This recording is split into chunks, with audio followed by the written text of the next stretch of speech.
What's up, everybody? It's Soren Baker here on Unique Access Entertainment. As always, please hit that subscribe button. As y'all know, it's right down there and it's free. That enables us to keep coming to you guys as often as possible, with as many interviews as possible, with as many icons of the game as possible. So please hit that subscribe button, like our content, share it, talk about it, be about it, each one, teach one. And we appreciate your guys' support in getting us this far. And of course, you can hit us on Cash App, Unique Access ENT. Now, today we have the honor and the privilege of being joined by DJ Yella. Thank you for coming through, sir. How you doing there? Yes. So DJ Yella, who has put out this great book, Straight Outta Compton, My Untold Story. Make sure you pick it up if you haven't already. It's a lot of great information in there. We're going to talk about a lot of the info in there because Yella and I are going to talk about it, but you guys need to read it because there's much more details. Yeah. And, you know, I've interviewed Yella and met him and talked to him over the years, but one thing I think is important as it pertains to the music that you talk about in the book was becoming a drum major at Compton High. Yeah. So given that you actually play drums, that we know from listening to your N.W.A.'s music in particular, what was the significance for you early on of becoming a drum major? Well, I never knew nothing about a drum major because I got in 11th grade, I got in the band. You know, I played the drum, the tenor drum, I guess that's what you call it.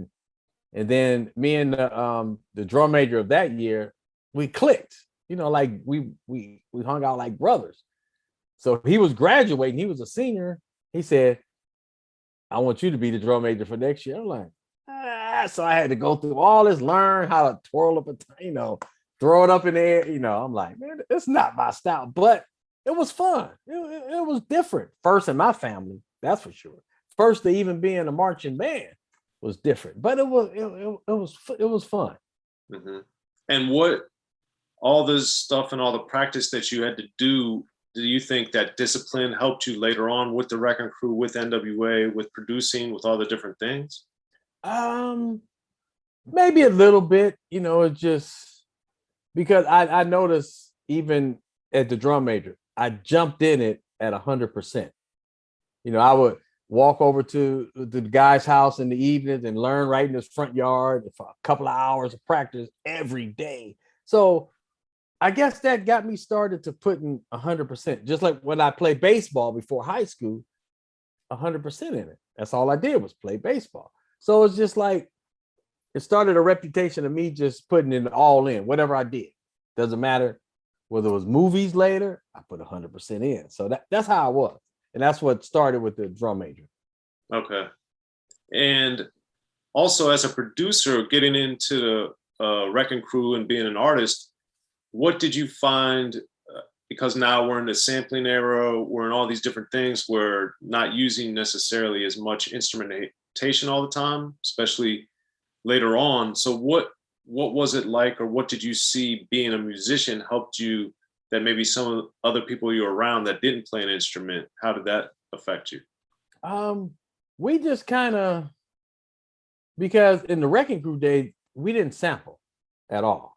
We might have heard something sound, but we really didn't do too much. We kind of came up with it on our own. And we, you know, me just being a drummer, but, you know, me and Dre, we didn't know how to play no keyboard.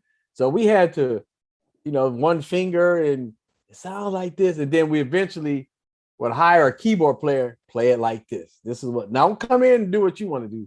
You know, we just start touching, and that's how it went on through our whole career. You know, we ain't no keyboarders. We don't play bass. We don't play sax, none of that stuff. We just do it like this, do it like this. So it just, we learned on the fly as we went. It wasn't no plan, wasn't no manual you can go to, nothing on Google. You know, we just learned on the fly. Okay. And then two, in addition to Wrecking Crew, I know, didn't you also worked very early on with Frost, Kid Frost? No, never. I did something. I can't remember what it was. I remember something on his, you know, something, I can't remember what I did. Well, this is way before La Raza. I think you did some scratches and different stuff. Stuff. Yeah, I did. Okay, you know, kidding, I did. Wow. Your memory better than mine. But the other thing is interesting is with Wrecking Crew, with Frost, some of these other things, you know, we always on the outside think of this mythology of things, but what was it really like? Because I want to ask you about Unknown as well in a minute. But it's like, all these different groups of people, different styles, different things are all happening at the same time. So what was that community like in that era even before Turn Off Even the before Light? Dre, Yeah. there was a 2 or 3 year span. There was just me and Unknown. His name happened to be Andre too, which is crazy. But that's when we was doing bootleg records, mixes and stuff. I mean, I was trying to do remixes for Thomas Dolby. I made one. They didn't accept it, but I did some other scratching on the Motown record. I can't remember the artist, but I remember that. That one came out, I remember. So it was just, different people, different eras, different vibes, but it seemed like it was all the same. It was all the same, which was going forward. So that was the key. Even when me and Unknown days, it was just, we did a lot of pre-stuff before the Wrecking Crew even did music or, none of that. It was just like, it was setting it up for the next table.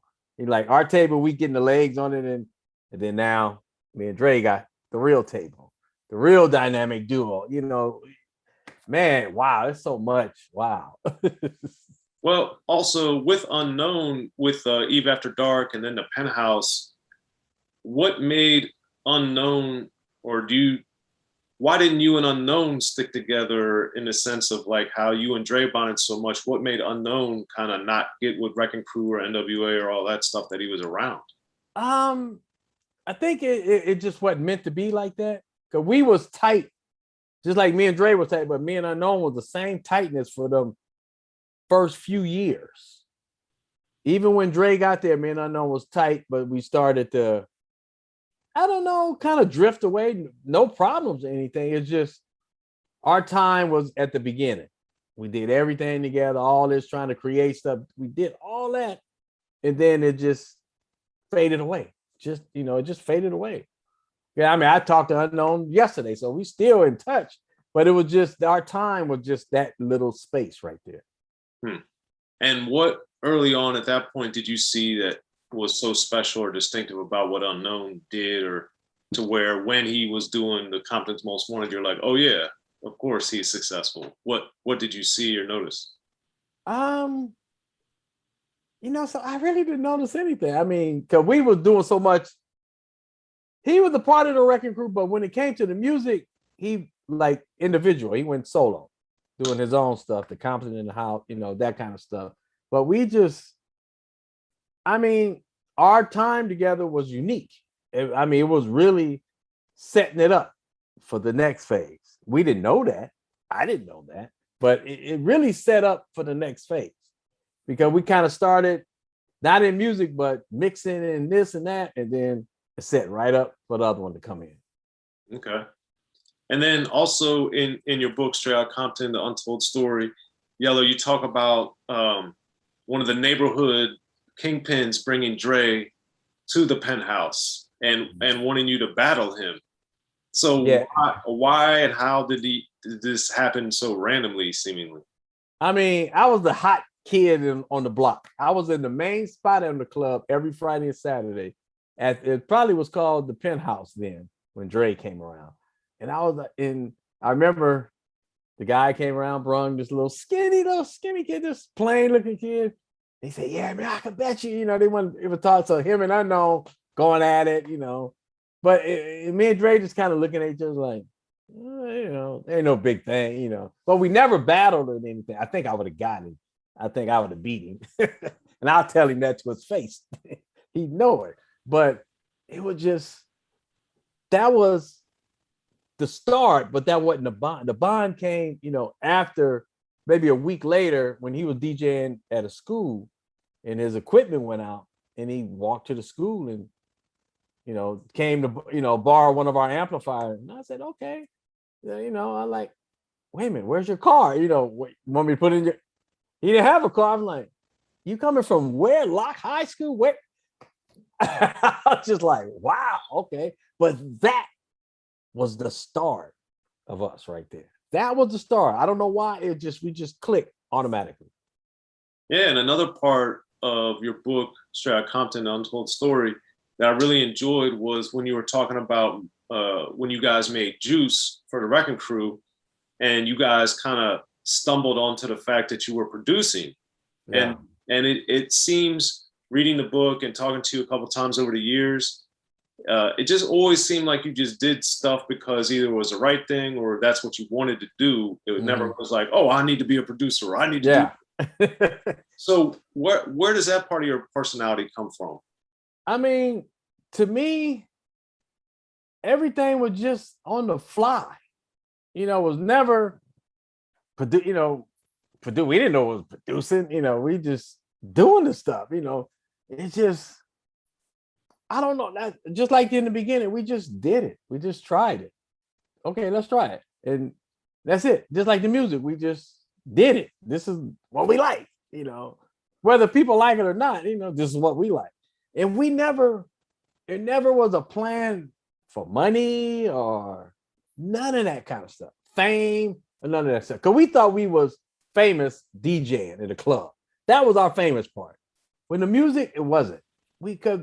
Maybe that's why we last so long, because we didn't think of money, making a dollar, we just didn't think of it. That wasn't on our mind. It was only the music. It was the love of the music back then. Right. And that's an interesting, also recurring theme in your book, is that the lady you refer to as Manager X with the Wrecking Crew, yeah, that she explained to you guys about the mechanicals, the publishing, the royalties, these different things. And that also is a thing that is a running theme in your life. So why didn't, if you should have been making more money, why didn't that matter to you when, wait a second, I want to do all this fun stuff, but at the same time, if I'm getting 10 and I should be getting 30, I want to get that 30. Like, why didn't that ever hit you like that? Because I didn't have nobody to talk to about nothing. Even though my father was alive, he was in Inglewood on the other side of town, but I never had anybody to talk to about anything. So we were just, like I said, just like the music, we were just on the fly. We don't know about all these mechanicals and writers and publishing and producers and artists. I'm like, whoa, what, we actually didn't make no money in the Wrecking Crew. I hate to say that, but it's just, we learned, we were so young, and I guess we was talented or whatever, but we just did it, and then we learned the mistakes as we go on. I mean, for years that we did that because we wasn't about money. We wasn't greedy. We wasn't, we're gonna be famous. None of that. We was raw. That's what it was. But the key is other people older than us or kind of been in the business know all these avenues that we knew there was an avenue. All we knew is what we doing. We didn't know you got this street, all this production, wow, there's streets like that. We didn't know. We had to learn the hard way. Be sure to check out the History of Gangster Rap by Soren Baker. He's official. History of Gangster Rap features exclusive interviews with Ice-T, Snoop Dogg, MC Ren, the D.O.C, and dozens of others. The History of Gangster Rap, a definitive look at how Los Angeles changed rap forever. In Los Angeles, the streets definitely set the tone of the hip-hop music. At 19, I got a $50,000 car. My whole angle always was, I'll be street, but I will always tell you the horrors that go along with this life. There will be penalties and casualties for just wearing the wrong color in somebody's neighborhood. And once gangster rap made it from the streets to the TV, the genre exploded. With Fab 5 on your TV back with N.W.A. Yo MTV, it just catapulted us from being local heroes to national gangbang rappers. The History of Gangster Rap discusses it all from 1980 up till today. It's always gonna be shit happening in the streets. You know what I mean? So it's always gonna be something to talk about. The History of Gangster Rap in stores now.